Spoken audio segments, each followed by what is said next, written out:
제가 오늘 우리 믿음의 성도님들과 나누고 싶은 말씀은 두려움이 생기는 이유입니다. 두려움이 생기는 이유. 우리가 창세기 3장에 보면 두려움이라는 감정은 죄지은 인간이 가진 최초의 감정이었음을 우리가 알 수가 있습니다. 선악과를 따먹은 아담과 하와가 하나님의 낯을 피하여 동산 나무 사이에 숨었습니다. 그때 예수님께서 오셔가지고 아담을 부르셨을 때 아담이 그때 무슨 말을 했냐면 내가 벗었으므로 두려워하여 숨었나이다 라고 했어요. 그러니까 한마디로 말하면 두려움의 감정을 누가? 아담과 하와가 가졌다라는 것입니다. 두려움의 감정입니다. 창세기 이후로부터 창세기 3장 이후로부터 인간은 수많은 두려움의 감정과 전쟁을 해야만 했습니다. 사탄은 우리에게 끊임없이 이 두려움이라는 이 감정을 넣어주었고, 그리고 반면에 하나님께서는 끊임없이 그 두려움을 떨쳐버리고 또 회복하고 편안을 찾기 위해서 연약한 인간을 찾아오셔서 어떻게 말씀하냐면 안심하라 내니 두려워 말라 평안을 너희에게 주노라 라는 말씀을 반복하여 말씀하고 있는 것을 볼 수가 있습니다. 우리가 성경에 보면은요, 이 두려움이란 단어가 신구약에 400번 이상 등장을 합니다. 그처럼 우리 연약한 인간은 오랜 이 죄악 세상을 살아가면서 이 두려움이라는 감정과 싸웠고, 또 하나님은 그 두려움을 해결하기 위해서 찾아오셔서 우리가 그 두려움의 감정에서 해방되게 하셨다라는 것은 우리가 성경을 통해서 확인할 수가 있는 부분입니다. 그래서 우리가 사복음서에 보면 이 두려움에서 떨고 있는 사람들이나 제자들에게 평안을 주고자 하신 하나님의 모습을 볼 수가 있는데요.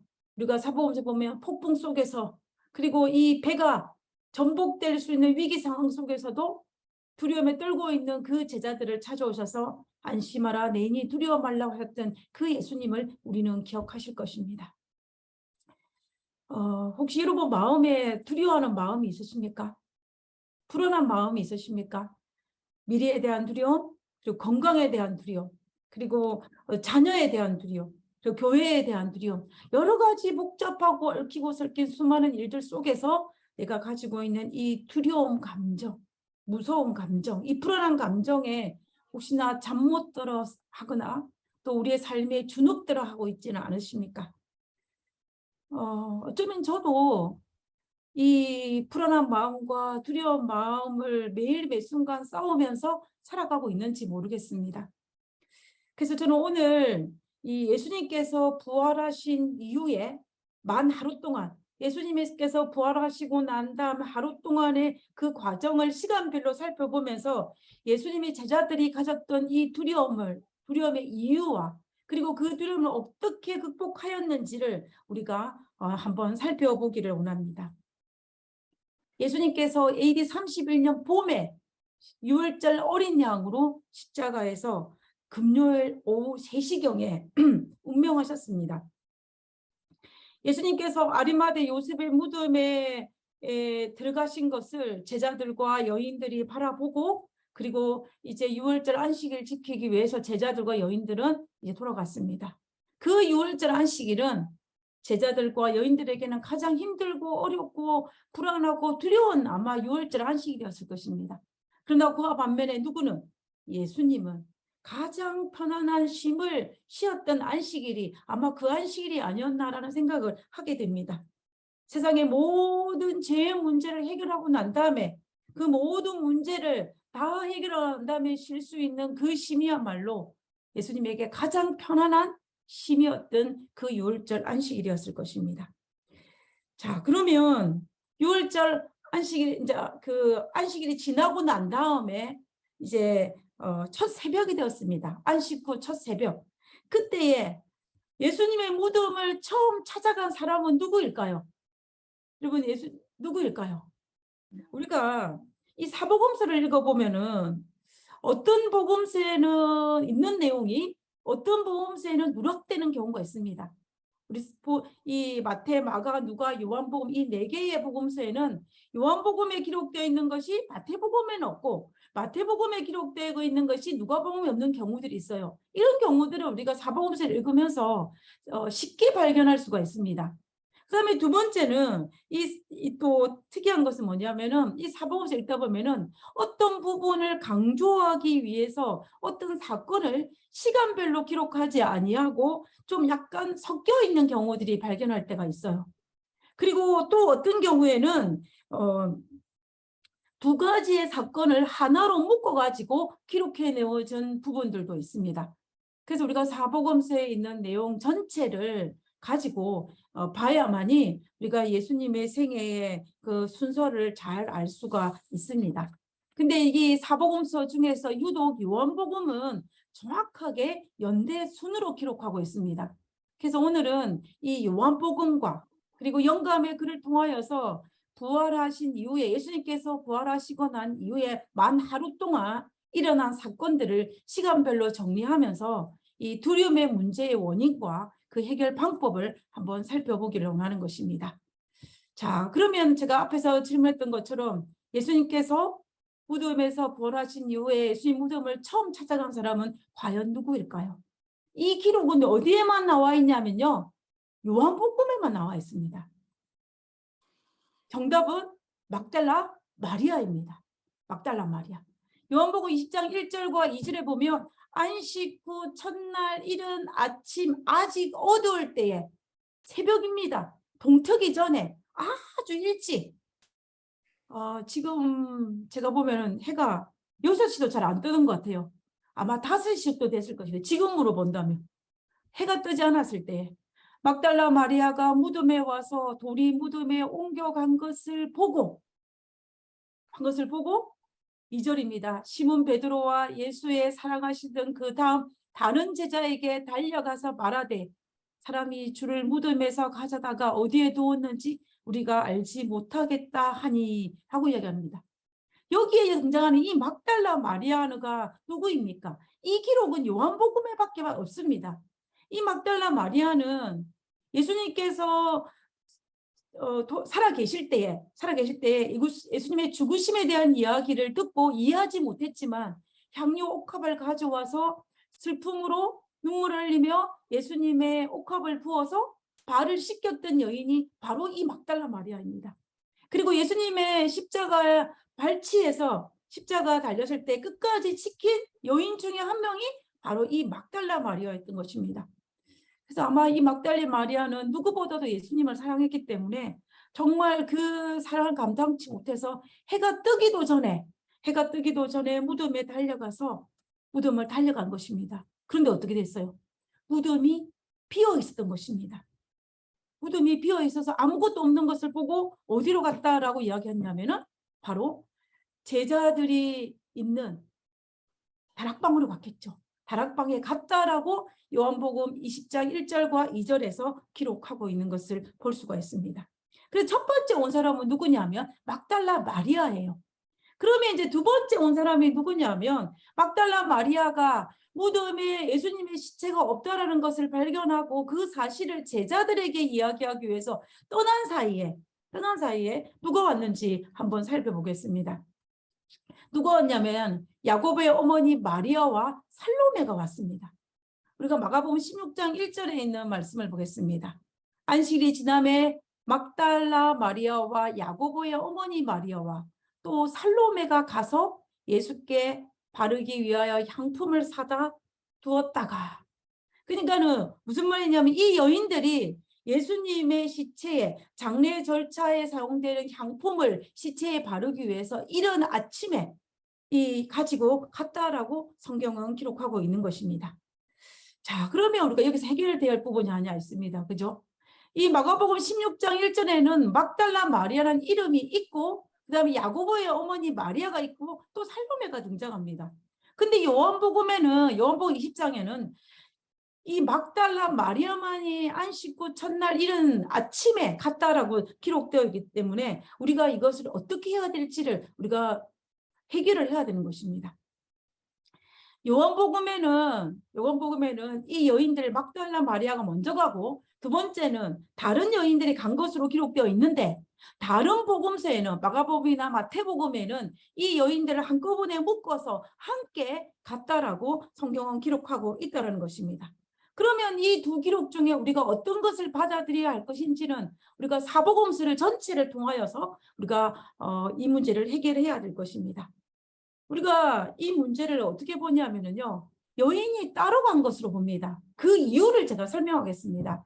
이유를. 막달라 마리아가 먼저 가고 떠나고 난 다음에 다른 길로 다른 여인들이 왔다는 것을 받아들인 그 이유를 요한복음 20장과 마가복음 16장에 등장하는 말씀을 통하여서 우리가 알 수가 찾아볼 수가 있습니다. 그 이유를 발견할 수가 있는데요. 첫 번째는 뭐냐면 이 요한복음 20장에 등장하는 막달라 마리아는 무덤이 빈 것을 보고 어떻게 했냐면 제자들에게 갔다라고 되어 있습니다. 그죠?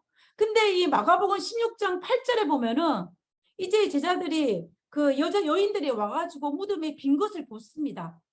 마가복음 16장 6절과 8절에 보면 이 놀라서 어찌할 바를 몰라하고 있는 곳을 향하여 천사들이 옵니다. 천사들이 이 마리아에게 이야기를 해요. 뭐라고 이야기했냐면 놀라지 말라. 너희가 십자가에 못 박히신 나사렛 예수를 찾는구나. 그가 살아나셨고 여기 계시지 아니하니라. 보라 그를 두었던 곳이니라. 무슨 말인지 이해하십니까? 첫 번째 막달라 마리아가 왔을 때는 예수님이 부활했다는 소식을 듣지도 못한 상태에서 어떻게 했다는 거예요? 제자들에게 간 것입니다. 그런데 마가복음 16장에 등장하는 이 여인들의 때는 천사가 나타나서 예수님께서 부활했다는 소식을 알려줘요. 다른 디퍼런트 스토리입니다. 다른 이야기예요. 그 다음에 실제로 보면 가서 천사가 이야기합니다. 가서 그의 제자들과 베드로에게 이르기를 예수께서 너희보다 먼저 갈릴리로 가시나니 전에 너희에게 말씀하신 대로 너희가 거기서 배우리라 하는지라. 이 기별을 줬어요. 천사가 여인들에게 제자들이 가가지고 너희보다 먼저 갈릴리로 갈 테니 갈릴리로 가서 만나자라는 그 약속을 다시 한번 전해주라고 이야기를 했습니다. 그런데 7절 후반부에 8절에 보면 뭐라고 했냐면 여자들이 심히 놀라 떨며 나와 무덤에서 어떻게 했어요? 도망을 하고 무서워하여 어떻게 했다? 아무에게 아무 말도 하지 못하느라 그랬습니다. 그러니까는 마가복음을 여길 때는 예수님의 부활의 소식을 들었고 이 소식을 듣고 누구에게 말하지 않았다는 이야기예요. 제자들에게 이야기하지 않았다는 이야기입니다. 그런데 요한복음에는 어떻게 했다는 거예요? 제자들에게 이야기했다라고 되어 있습니다. 그래서 이 이야기는 다른 이야기예요. 같은 이야기로 볼 수가 없습니다. 그래서 막달라 마리아가 먼저 오고 그리고 그 다음에 와가지고 예수님의 무덤이 빈 것을 보고 어떻게 했다는 거예요? 보고 제자들에게 가서 알리고 그 뒤에 막달라 마리아가 없는 사이에 다른 마리아들이 이 야고보의 어머니 마리아와 살로메가 왔던 그 여인들이 그 다음에 등장했던 것을 우리가 알 수가 있습니다. 이것이 시간적인 순서예요. 자, 그러면 우리가 이 상황에서 이 막달라 마리아의 마음과 그리고 이 야고보의 어머니 야고보와 그 다음에 이 살로메의 여인의 마음이 어떤 마음이었을지 우리가 미루어 짐작을 한번 해보기를 원합니다. 이 살로메와 야고보의 어머니 마리아가 예수님의 무덤에 찾아왔을 때는 어떤 마음으로 왔습니까? 예수님께서 돌아가셨다 생각을 하고 그 시체에 향품을 바르기 위해서 장례 절차에 따라서 그것을 들고 왔어요. 그러니까는 예수님이 죽었다는 사실 때문에 비통과 불안한 마음이 가득하였습니다. 누구도 막달라 마리아도 마찬가지였어요. 왜냐하면 그들은 예수님의 부활을 믿지 않았기 때문에 예수님께서 3일 후에 부활하리라 라고 말씀하셨지만 그 이야기를 막달라 마리아도 다른 여인들도 믿지 않았기 때문에 그들은 정말로 마음이 아팠다라는 것입니다. 그래서 그 두려워하는 마음을 알고 천사가 하는 말이 놀라지 말라 그런 것입니다. 놀라지 말라. 두려워하고 있으니까. 그런데 그 예수님께서 부활했다는 소식을 예수님께서 살아나셨다는 소식을 그들에게 전했지만 그들이 어떻게 합니까? 8절에 심히 놀라 떨며 나와 도망했다고 되어 있어요. 무서워했다고 되어 있습니다. 그럼 우리가 이 사실을 통하여서 이 야고보의 어머니 마리아와 살로메는 두 번째 예수님의 무덤을 찾아갔던 이 마리아는 예수님의 부활에 대한 뭐가 없었어요? 확신이 없었습니다. 어떤 사람이 나타나서 천사인지 누군지 모르고 나타나가지고 말을 해서 내가 마음에 떨림은 있었지만은 확신이 없었던 거예요. 그러니까 그의 마음속에 뭐는 두려움은 사라지지 않았다라는 것을 볼 수가 있습니다. 그래서 이제 그 여인이 도망을 갔어요. 그리고 난 다음에 세 번째로 무덤을 찾아온 사람이 누구냐면 바로 베드로와 요한입니다. 막달라 마리아가 가가지고 예수님의 무덤이 비었다라는 그 이야기를 듣고 어떻게 하는 거예요? 베드로와 요한이 정말 한 걸음에 무덤으로 왔습니다. 그때 누구도 같이 왔겠어요? 당연히 막달라 마리아도 같이 왔죠. 그래서 요한복음 1장 3절에 보면 베드로와 그의 다른 제자가 나가서 무덤으로 갈새 무덤이 비어 있는 것을 봅니다. 무덤에 보니까 무덤이 비어 있고 예수님의 옷이 아주 가지런히 개어져 있습니다. 개어져 있다는 소리는 무슨 의미예요? 아, 예수님께서 부활하셨다는 사인입니다. 그런데 예수님의 제자들은 3일 뒤에 부활하리라는 말씀을 들었음에도 불구하고 그것을 기억해내지 못했어요. 그리고 빈 무덤과 옷이 가지런히 개어 있는 것을 보고도 그는 잘 예수님의 부활에 대한 확신을 하지 못했습니다. 그래서 어떻게 했냐면은 20장 10절에 보면 이에 두 제자가 자기 집으로 돌아가니라 그랬습니다. 그래서 이 베드로와 요한이 어떻게 뜨는 거예요? 이것을 믿지 못하고 상황만 파악을 하고 자기가 있던 곳으로 예루살렘으로 돌아간 것입니다. 예루살렘으로 돌아간 거예요. 제자들이 있는 곳으로. 그런데 이 돌아갈 때 제자들의 마음이 어땠을까요? 그들에게 두려움의 문제는 전혀 해결되지 않았습니다. 왜냐하면 부활을 믿지 않았기 때문에, 의심하였기 때문에 그들의 마음에는 이 두려움의 문제가 전혀 해결되지 않았어요. 자, 이 제자들이 떠나고 난 다음에 마리아는 떠날 수가 없었습니다. 마리아가 떠날 수가 없어서 어떻게 하고 있냐면 이 11절에 보면 마리아가 무덤 밖에 서서 울고 있더니 울면서 굽으려 무덤 속을 들여다보니라고 했습니다. 이제 그 빈 무덤 앞에 누가 홀로 남았습니까? 마리아만 혼자 남았어요. 마리아만 홀로 남아서 지금 울고 있는 것입니다. 막달라 마리아는 예수님의 부활 소식을 듣지도 못한 상태예요. 다른 마리아는 들었지만 지금 이 막달라 마리아는 그 부활 소식을 듣지 못했습니다. 그렇기 때문에 이 마리아는 슬픔을 주체할 수가 없었어요. 주체할 수가 없어서 무덤 밖에서 정말로 목 놓아 통곡하면서 울었습니다. 저희 아버지가 돌아가신 지 이제 올해로 거의 30년이 지났습니다. 제가 대학교 2학년 여름방학 8월 달이었습니다. 8월 달에 그때 한참 여름 성경학교를 하고 있는 도중이었어요. 그래서 그날이 월요일이었는데 월요일 오전에 성경학교를 하고 아버지가 몸이 좀 이상하다라고 생각하셨는지 이제 시골에서 제가 있는 이 진주 경상대학병원에 진료를 받기 위해서 병원에 진찰을 받으러 오신다는 소식을 들었어요. 그래서 제가 오후에 아버지가 진찰받는 병원에 갔습니다. 근데 이제 그때만 해도 저랑 아버지는 어떤 생각을 했냐면은 그냥 단순히 의사에게 진찰을 받고 약을 받아서 먹었고 아버지는 집으로 돌아가고 저는 이제 진주에 남는 상황이었어요. 그런데 이상하게 진찰을 받고 병원에 의사를 봤는데 의사가 입원을 시키는 거예요. 이상하다. 근데 그렇게 생각하면서 입원을 시키는데 이제 시간이 지나니까 이 아버지를 응급실로 옮기는 것입니다. 그 밤에. 그때 월요일 저녁 밤이 되겠죠. 옮기는 것입니다. 그래서 이제 그런데 좀 시간이 좀 새벽이 되니까 이렇게 한밤중이 되니까 호흡이 안 된다고 해서 인공호흡기를 끼는 거예요. 그리고 또 그것도 불가능하니까는 이제 그 중환자실로 바꾸는 것입니다. 그러면서 그 밤에 일반 병실에서 응급실에서 중환실로 아주 급속도로 진행되는 과정이었어요. 제가 그 모든 상황을 제가 감당을 할 수가 없는 상황이었습니다. 그때는 병원에 누구밖에 없었냐면 저밖에 없었어요. 저밖에 없었는데 이제 그 다음날 아침이 되니까 아버지가 정말로 이제 입으로 호흡을 할 수 없는 상황에 대해서 목으로 호흡할 수 있는 상황이 된 것입니다. 그래서 각 곳에 흩어져 있는 우리 자녀들이 다 모였어요. 병원에 다 모였습니다. 그래서 이 상황이 심상치 않다는 판단이 선 거예요. 그런데 이제 병원에서 하루 종일 하더니 이제 그 다음날 화요일이 낮이 오후가 됐는데 의사가 하는 말이 희망이 없다는 거예요. 이제 병원에 입원한 지 만 하루도 지나지 않았는데 그러면서 하는 말이 이제 집으로 모셔가서 평안히 잠드시게 해달라고 가족들의 요청을 하는 거예요.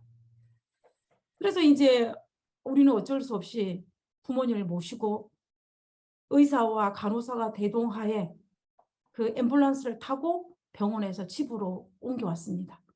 저희 아버지 병명이 급성 바이러스 감염이었어요.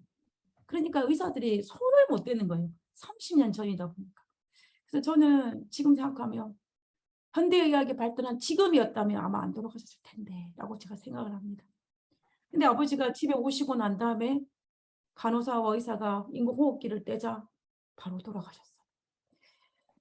제가 그 모습을 바라보면서 저는 그 사실을 받아들일 수 있는 마음의 준비가 전혀 되어 있지 않았어요. 저뿐만 아니라 우리 모든 가족들이. 그래서 저는 그때 처음으로 상실감이 무엇인지를 제가 느꼈습니다. 그때 제가 정말로 마리아처럼 몽롱하고 울었어요. 제가 얼마나 울었는지 장례식이 끝나고 난 다음에 제 성대가 망가졌어요. 그래서 일주일 동안 이 말 한마디도 입 밖으로 나오지 않더라고요. 말을 했는데 말이 소리가 돼서 나오지 않는 거예요. 일주일이 지나니까 이제 모기 소리만큼 조그마한 소리가 나오는 것입니다. 그래서 그런 다음에 그래 지금 이제 회복되었지만 제가 목소리가 허스키하지 않습니까? 제가 원래 허스키한 것이 아니고 아버지가 돌아가실 때 그때 너무 많이 울어서 제가 이 목소리가 이게 변한 것을 제가 경험을 하면서 이 목소리 변한 모습을 보면서 아버지를 떠올립니다. 저는 이 예수님의 무덤 앞에서 목 놓아 울고 있는 이 마리아의 모습을 보면 어릴 때 제 모습이 보입니다. 마리아가 얼마나 슬픔이 컸는지 그 상실감이 얼마나 컸는지 그것을 감당치 못해서 마리아가 울고 있는 거예요. 여기 요한복음 2장 11절에 단순히 울고 있더니 울면서 이 단 두 마디밖에 없지만 이 속에는 얼마나 마리아가 애통하고 통곡하였는지를 우리는 알 수가 있는 것입니다. 얼마나 마리아가 울었는지 천사가 와서 뭐라고 이야기하여 어찌하여 여자여 어찌하여 우느냐 어찌하여 우느냐 그럽니다. 이 마리아가 얼마나 울고 있는지 천사가 와가지고 예수님이 부활하셨다라고 이야기해야 되는데 뭐라고 이야기해요? 왜 우느냐? 울지 말라는 이야기입니다. 그 이야기를 먼저 하는 거예요. 우리는 이것을 통해서 마리아가 얼마나 울었는지를 알아요. 마리아가 얼마나 많이 울었는지 눈이 퉁퉁 부어서 눈물이 앞을 가려서 천사를 알아보지 못하고 뭐합니까? 동산지기인 줄 알고 사람이 내 주를 가져다가 어디에 두는지 내가 알지 못하니이다 하고 계속 울은 것입니다. 그러자 하늘로 올라가시던 예수님이 발걸음을 돌려서 울고 있는 마리아를 찾아오셨어요. 예수님께서 말씀하시기를 여자여 어찌하여 울며 누구를 찾느냐라고 하십니다. 그때까지만 해도 마리아가 너무 통곡하여서 동산지기인 줄 알았다고 했어요. 주여 당신이 옮겨갔거든. 어디에 뒀는지 내게 이루소서 라고 이야기합니다. 저는 이 말을 통하여서 예수님이 얼마나 마음이 아팠으며 이 막달라 마리아가 얼마나 애통을 했으며 하늘로 올라가던 그 길을 잠시 멈추고 뒤돌아서서 마리아를 찾아왔겠습니까? 그리고 너희에게 평안이 있을지어다라고 말씀하신 것이 아니라 여자여 어찌하여 울며 누구를 찾느냐 왜 울느냐라고 말씀하고 계셨겠습니까? 우리가 예수님께서 하늘로 올라가셨다가 발걸음을 돌려서 예수님을 막달라 마리아를 먼저 찾아오신 증거는 성경에 있습니다. 성경에 보면 요한복음 2장 17절에 보면은 이 마리아가 예수님을 발견하고 예수님을 알아차리고 난 다음에 어떻게 합니까? 이 마리아가 예수님의 옷자락을 잡으려고 그래요. 그러니까는 예수님께서 말씀하시기 때 뭐라 하냐면 나를 만지지 말라 내가 아직 아버지께로 올라가지 못하였노라 라고 이야기합니다. 지금 예수님께서 부활하시고 난 다음에 모든 죄를 다 청산하고 죄를 이기고 벌었던 사실을 하나님께 보고하고 올라가야 되는데 그 증거를 보증을 받기 위해서 올라가야 되는데 올라가시다가 막달라 마리아가 통과하기 때문에 내려오신 것입니다. 내려온 거예요. 우리는 이것을 통하여서 우리는 많은 것들을 알 수가 있습니다. 마리아가 예수님의 부활을 믿지 못했기 때문에, 예수님의 이런 상실감 때문에 울고 있습니다. 그리고 그 아픔을 보시는 하나님께서, 예수님께서 찾아오시는 그 예수님의 사랑을 우리는 여기에서 볼 수가 있다는 것입니다. 예수님은 절대로 인간의 아픔과 마리아의 눈물을 외면하지 않으셨어요. 외면하신 것이 아니라 오히려 찾아오신 예수님의 모습을 볼 수가 있는 것입니다. 그래서 예수님은, 이 막달라 마리아는 최초로 예수님께서 부활하신 모습을 본 최초의 사람이 된 것입니다. 그런 영예를 누린 거예요. 그만큼 마리아가 예수님을 사랑하기 때문에. 그런데 자, 이제 마리아의 마음이 어떻게 바뀌는지를 보아야 됩니다. 그렇게 울고 있던 마리아가 예수님께서 부활하신 모습을 보고 난 다음에 그 기쁨을 감출 수 없어서 제자들에게 뭐라고 해야 합니까? 내가 주를 보았다.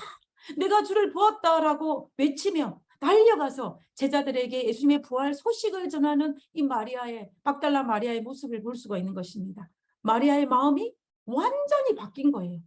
그 이유는 딱 한 가지밖에 없습니다. 예수님의 부활을 눈으로 목격했기 때문이에요. 다시 말하면 예수님의 부활을 믿었기 때문입니다. 그래서 이 막달라 마리아의 마음속에 있던 두려움과 불안과 이런 모든 감정들이 다 사라졌던 것을 우리는 볼 수가 있습니다. 우리가 살아가는 이 세상도 정말로 여러 가지로 인하여 불안하고 두려운 세상에 살아가고 있습니다. 우리가 살아가는 이 세상은 현실적으로 정말로 불안합니다. 우리가 살아가는 세상도 굉장히 어수선합니다. 여기저기에서 재앙들이 일어나고 사건 사고들이 발생하고 국제 정세도 정말로 불안합니다. 그리고 경제 문제 또한 굉장히 불안한 소식들이 들리고 우리가 현실적으로 그것에 맞닥뜨리고 있습니다. 그뿐만 아니라 미래에 대한 두려움, 건강에 대한 두려움, 자녀에 대한 두려움, 교회에 대한 두려움으로 이런 수많은 두려움의 감정들이 우리를 잠 못 들게 하고 우리를 불안에 떨게 한다는 것입니다. 그때 시편 기자는 우리에게 뭐라고 이야기했냐면, 내 영혼아 내가 어찌하여 낭망하며 어찌하여 내 속에 불안해하는고. 너는 하나님께 소망을 두라. 그가 나타나 도우심으로 말미암아 내가 여전히 찬송하리로다. 시편 기자는 하나님께 소망을 두라라고 이야기합니다. 그래야만 불안한 마음과 낙담한 마음이 회복될 것이라고 이야기하고 있는 거예요. 지금 우리가 이 막달라 마리아의 경우에서 볼 때 예수님을 믿는 믿음이 바로 불안과 두려움이 기쁨으로 변할 수 있는 원동력이라는 것을 우리가 알 수가 있습니다. 예수님의 부활을 믿었기 때문에, 확신했기 때문에 변화였습니다. 그런 다른 마리아, 야고보의 어머니 마리아는 확신하지 못했기 때문에 그 두려움이 뭐한다? 사라지지 않았다라는 이야기예요. 자, 그러면 예수님의 제자들은 어떤 불안함과 두려움을 어떻게 했는지를 우리가 한번 살펴보기를 원합니다. 자, 처음에는 예수님의 제자들이 불안했습니다. 얼마나 예수님의 부활을 확신하지 못했는지를 우리가 한번 살펴보기를 원합니다.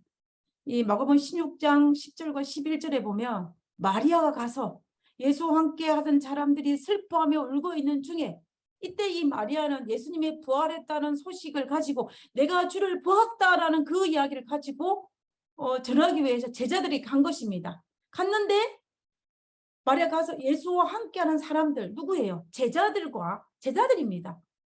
제자들이 슬퍼하며 울고 있는 중에 이 일을 고하며 어떤 일을 고했겠습니까? 주가 살아났다. 내가 주를 보았다. 그런데 어땠다는 거예요? 그것을 듣고도 믿지 않았다라고 이야기합니다. 자, 이때 마가복음 16장 10절과 11절에 있는 이 순간에 제자들은 어떤 상황이냐면 베드로와 요한이 예수님의 무덤이 비었다는 사실을 보고 난 이후예요. 베드로와 요한은 그 사실을 눈으로 목격했고, 그리고 다른 제자들은 베드로와 요한을 통하여서 예수님의 무덤이 비었다는 소식을 듣고 난 이후입니다. 다른 말로 하면 예수님의 옷이 잘 겹쳐져 있다는 소식을 듣고 난 이후예요. 그렇지만 예수님의 부활에 대한 확신이 없었기 때문에 그들은 불안해하고 있었습니다. 그때에 마리아가 가가지고 이야기했음에도 불구하고 그들은 어떻게 했다? 여전히 믿지 않았다라고 이야기하는 거예요. 그들이 믿지 않았던 이유를 누가복음 24장 11절에서는 이렇게 기록하고 있습니다. 우리 세번역 성경으로 한번 볼게요. 세번역 성경에는 그러나 사도들에게는 이 말이 어떤 말? 마리아의 이 말이 어처구니 없는 말로 들렸으므로 그들은 여자들의 말을 믿지 않았다라고 되어 기록하고 있어요. 그러니까 무슨 말이에요? 주가 살아났다, 내가 주를 보았다라는 이 말이 어처구니 없는 말, 허탄한 말로 들었기 때문에 믿지 않았다라고 이야기하고 있는 것을 볼 수가 있습니다. 그래서 제자들은 여전히 슬퍼하고 여전히 불안과 두려움 가운데 있었던 거예요. 이때가 언제예요? 시간적으로 보면 아마 일요일 오전 정도 될 것입니다. 이 불안한 마음이 계속 가는 거예요. 누구만 불안하지 않는 것입니까? 막달라 마리아만. 그것을 확신하였던 막달라 마리아만 불안하지 않고 기뻐하는 반면에 다른 사람들은 여전히 불안하고 두려워했다라는 것입니다. 그래서 우리가 한번 정리를 해보면요. 제자들은 예수님의 빈 무덤을 보고도 마리아의 증언을 보고도 불안한 마음이 여전했습니다. 그런데 이제 이 엠마오로 가는 두 제자가 있다는 것을 여러분 기억을 하실 것입니다. 그죠? 엠마오로 가는 두 제자가 있었는데 이 누가복음 24장에 보면 엠마오로 가는 두 제자들의 이야기가 나오는데 이 엠마오로 가는 두 제자들이 예수님의 부활의 마리아의 증언을 들었지만 믿지 못해서 고향으로 돌아가고 있는 중이었어요. 엠마오로 가고 있었습니다. 두 제자가. 근데 그때 우리가 알다시피 어떻게 합니까? 예수님을 만나는 사건이 발생해요. 만나서 너무 기뻐가지고 그 밤에 엠마오로 간 두 제자가 어디로 달려옵니까? 제자들에게, 예루살렘에 있는 제자들에게 달려오기 위해서 달려오는 장면이 등장합니다. 누가복음 24장 33절이에요. 곧 그 시로 일어나, 그 시, 예수님의 부활했다는 것을 확인하고 그때로 바로 일어나서 예루살렘에 가보니, 누가?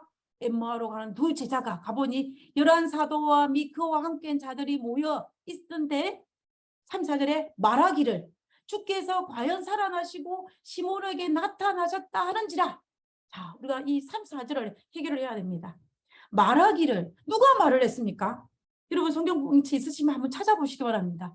누가복음 24장 33절에 보면은 3절에 34절에 있는 이 말을 누가 말을 했습니까? 주께서 과연 살아나시고 시몬에게 나타나셨다 하는지라. 누가? 가만히 보면은 이 말을 누가 했냐면은 그 엠마오로 간 두 제자가 이야기한 것이 아니고 11사도가 이야기한 거예요. 그와 함께한 자들이 이야기한 것입니다. 그거 뭐냐면 주께서 살아났다는 소식이 있고 시몬 누구? 베드로에게 나타났다는 소리가 있다라고 이야기하는 것입니다. 우리가 사복음서에 보면 예수님께서 베드로에게 나타나셨다, 베드로에게만 부활하신 예수님이 나타났다는 기록은 없어요. 그런데 성경 다른 곳에 어디에 있냐면 고린도전서 15장에 있습니다. 고린도전서 15장 4절과 6절에 보면 장사 지낸 바 되었다가 성경대로 사흘 만에 다시 살아나사 부활하사 5절입니다. 게바에게 보이시고, 게바가 누구예요? 시몬이고 베드로입니다. 게바에게 보이시고 그 이후에 12 제자에게와 그 후에 500여 형제에게 일시에 보셨나니라고 되어 있어요. 그러니까 우리가 고린도전서 15장 5절에 있는 이 말씀으로 볼 때도 베드로에게, 시몬에게, 게바에게 먼저 보이시고 그리고 난 다음에 다른 제자들에게 보였다는 것을 알 수가 있어요. 그러니까는 지금 엠마오에 가는 두 제자가 예루살렘에 찾아왔을 때는 이미 일요일 늦은 밤입니다. 한밤중이에요. 한밤중에 왔는데 그때는 이미 시몬에 나타났다는 소식이 제자들 사이에 들릴 것입니다. 그러니까 어떻게 했겠어요? 술렁술렁한 것입니다.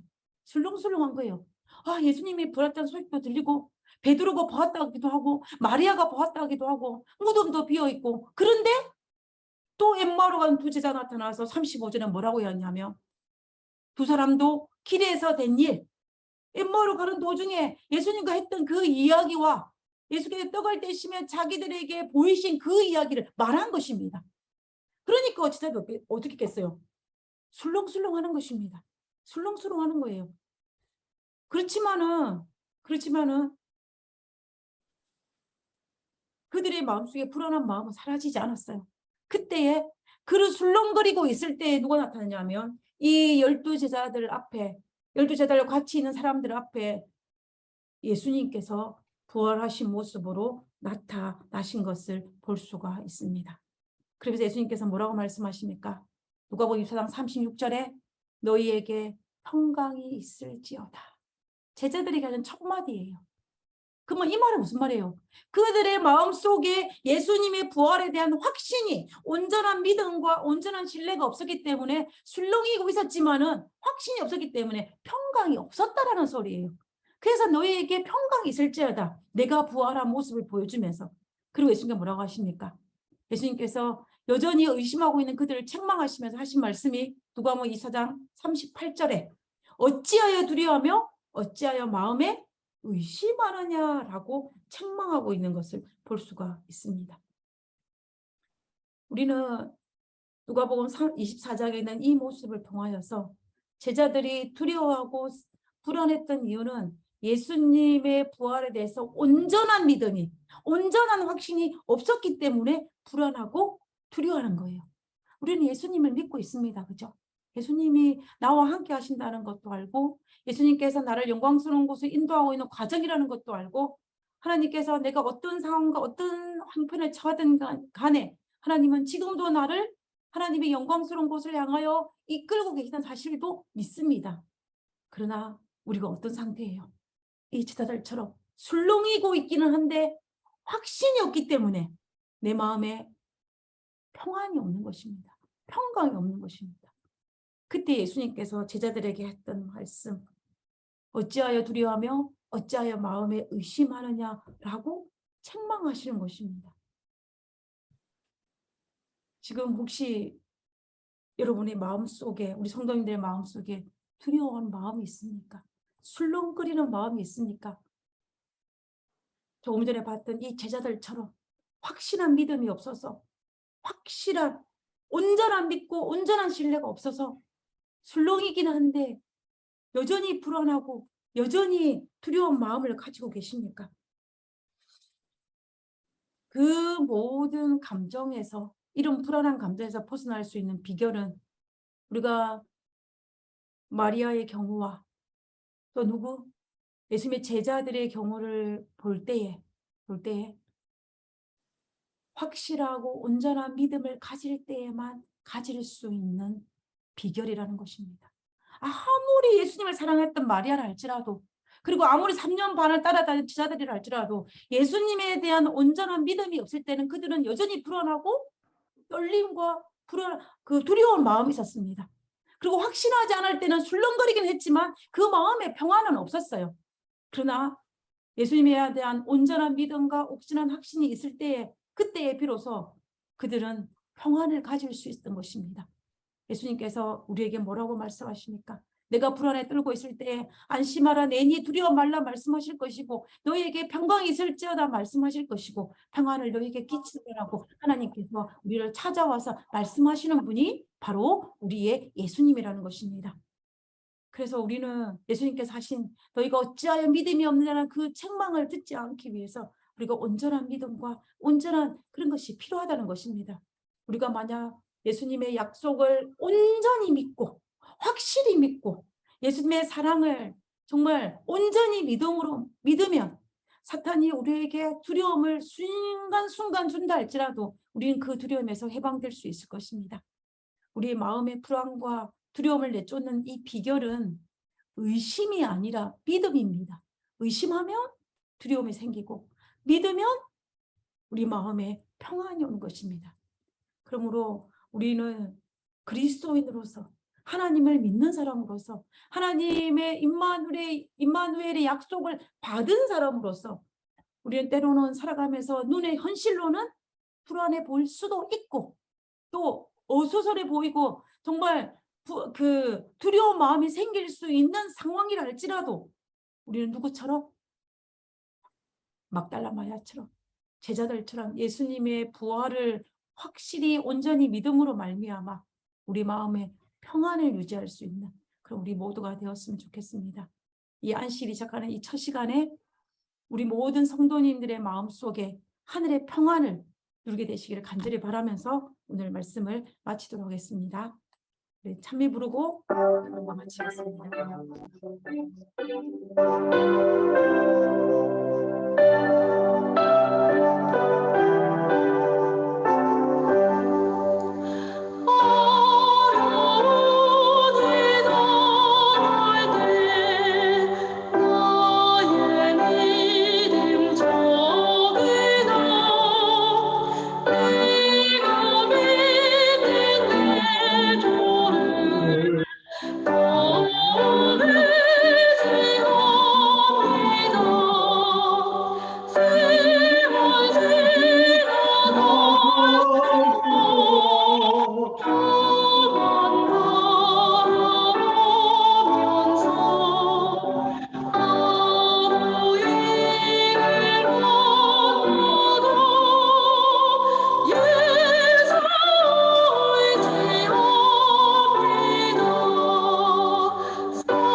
하늘에 계신 저희들의 아버지 감사합니다.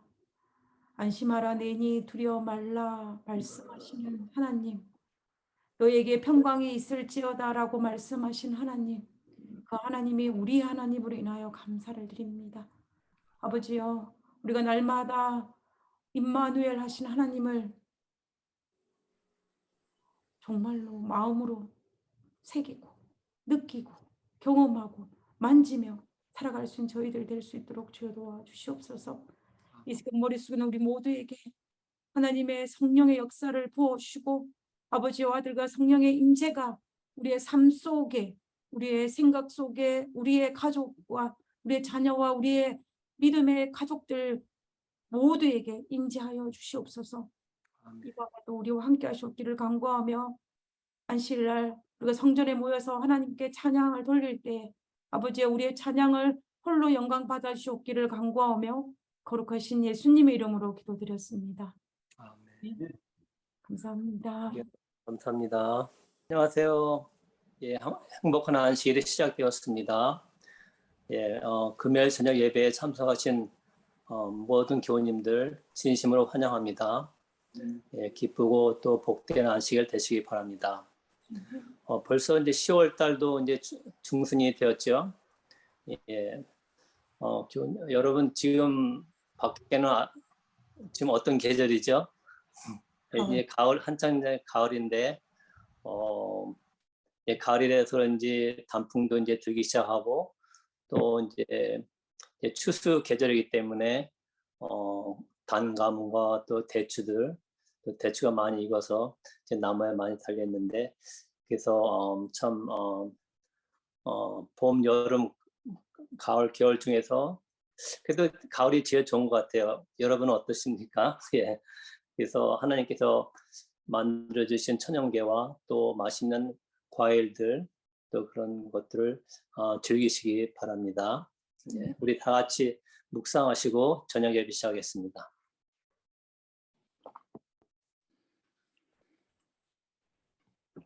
예, 첫 찬미 우리 다 같이 부르고 우리 박종식 장로님 기도 부탁합니다.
형제가 연합하여 동거함이 어찌 그리 선하고 아름다운고 머리에 있는 보배로운 기름이 수염 곧 아론의 수염에 흘러서 그 옷깃까지 내림 같고 홀몬의 이슬이 시온의 산들에 내림 같도다.